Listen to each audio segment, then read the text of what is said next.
Le ministre russe des Affaires étrangères, Sergueï Lavrov, a accusé les États-Unis et leurs alliés de gonfler le régime de Kiev en armes et d'encourager les politiques anti-russes. Dans une interview accordée à l'agence de presse Xinhua, M. Lavrov a déclaré que ces actions de l'Occident sapaient les efforts déployés par la Russie et l'Ukraine pour parvenir à un règlement politique. Il a toutefois déclaré qu'il était favorable à la poursuite des négociations malgré leur statut difficile actuel.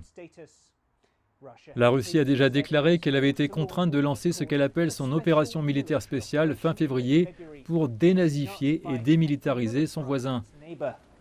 Kiev et ses partisans rejettent ces justifications, tout comme le secrétaire général des Nations Unies, Antonio Guterres, qui a décrit ce qui se passe en Ukraine comme une guerre absurde et a déclaré que l'action de la Russie violait la Charte des Nations Unies.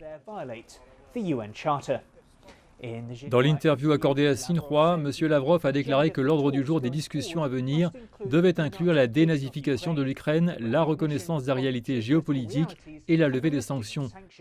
Le président ukrainien Volodymyr Zelensky a quant à lui affirmé aux médias polonais qu'il y avait de fortes chances que les négociations s'arrêtent complètement en raison de ce qu'il a appelé le manuel de jeu de la Russie sur le meurtre de personnes.